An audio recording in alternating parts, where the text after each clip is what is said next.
प्यारे बच्चों, आज मैं आपकी शिखा मैम आपकी पाठ्य पुस्तक आकृति के पाठ 2 कर्मशील बनो पाठ का अभ्यास कार्य कराऊंगी। तो चलिए शुरू करते हैं। प्रश्न संख्या 2, सही उत्तर पर सही का चिन्ह लगाओ। क, भाग्यवाद शब्द किन लोगों की देन है? हमारे बच्चों यहाँ पर 4 विकल्प दिए हैं। अकर्मण्य लोगों की, कमजोर लोगों की, कर्मण्य लोगों की, इन सभी की। तो जो भाग्यवाद शब्द है वो किन लोगों की देन है? जी हाँ, अकर्मण्य लोगों की। अब आगे के आपको स्वयं करने हैं। प्रश्न संख्या 3, रिक्त स्थानों की पूर्ति करो। प्रत्येक व्यक्ति का रिक्त स्थान अलग अलग होता है। तो बच्चों बताइए, प्रत्येक व्यक्ति का अलग अलग क्या होता है? रहन सहन। तो बच्चों प्रत्येक व्यक्ति का अपना अलग अलग रहन सहन होता है। किसी को कुछ पसंद होता है तो किसी को कुछ। तो ऐसे ही इसमें रहन सहन आएगा। अब आगे के रिक्त स्थान आपको स्वयं करने हैं।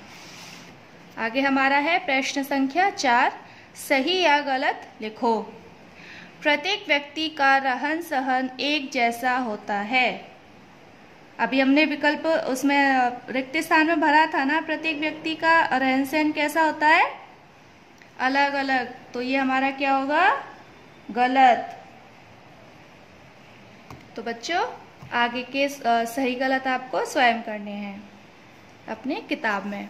प्रश्न संख्या 5, निम्नलिखित पंक्तियों का आशय स्पष्ट करो। यहाँ पर हमें 2 पंक्ति दी हैं, हमें इन पंक्तियों का आशय स्पष्ट करना है। भाग्य मनुष्य का सबसे बड़ा शत्रु है। तो ये जो एक पंक्ति है इसको हमें बताना है कि भाग्य मनुष्य का शत्रु है, क्यों? तो इसका आशय होगा, जो लोग केवल भाग्य के भरोसे रह सब कुछ छोड़कर अकर्मण्य बैठ जाते हैं, वे भविष्य में कुछ नहीं कर पाते। ऐसे ही लोगों के लिए भाग्य मनुष्य का सबसे बड़ा शत्रु है। ख, इस दुनिया में सब कुछ है, जो कर्महीन है वे नहीं पाते। तो बच्चों इसमें दिया है कि इस दुनिया में सब कुछ है, लेकिन जो करना नहीं चाहते वह कुछ नहीं पाते। तो इसका आशय होगा, यदि मनुष्य चाहे तो वह क्या नहीं कर सकता, वह अपना भाग्य स्वयं लिख सकता है। इसलिए कहा गया है कि इस दुनिया में सब कुछ है, जो कर्महीन है वे नहीं पाते। तो बच्चों प्रश्न संख्या 5 को आपको अपनी कार्य पुस्तिका में करना है। प्रश्न संख्या 6, निम्नलिखित प्रश्नों के उत्तर लिखो। भाग्य मनुष्य का सबसे बड़ा शत्रु है, इस कथन को स्पष्ट करो। तो बच्चों हमारे इस प्रश्न का उत्तर है, भाग्य मनुष्य को कुछ नहीं करने देता, वह उसे अकर्मण्य बना देता है। अकर्मण्य बना देता है। किसी कार्य में हाथ डालने पर असफलता के कारण वह इस बात को मान लेता है कि भाग्य साथ नहीं दे रहा है। वह काम छोड़ देता है, भले ही उस असफलता के बावजूद उस काम में हाथ लगाए रखने पर सफलता निश्चित हो। आगे का प्रश्न है, भाग्य के निर्माण में कर्म का कितना योग है? तो बच्चे जो हमारा जो भाग्य होता है उसमें कर्म का कितना योग है? तो इसका उत्तर होगा, रात दिन कठोर परिश्रम करके व्यक्ति अपने भाग्य का निर्माण करता है।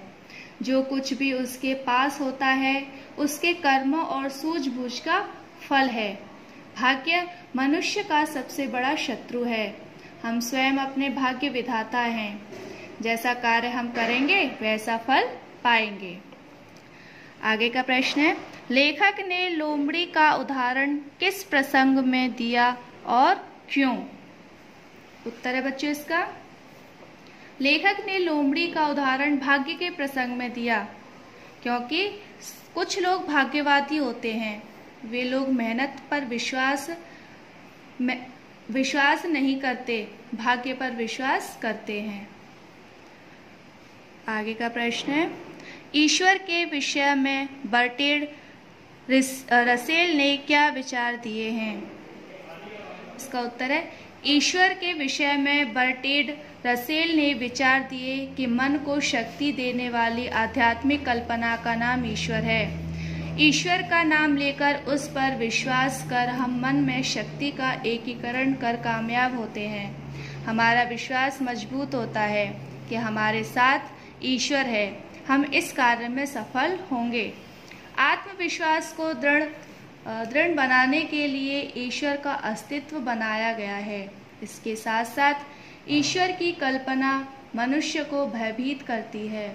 एकांत में भी मनुष्य कोई पाप या गलत काम न कर सके, इसी आधार पर ईश्वर को सर्वव्यापी सर्वदृष्टा बताया गया है। कण कण में उसका निवास माना गया है।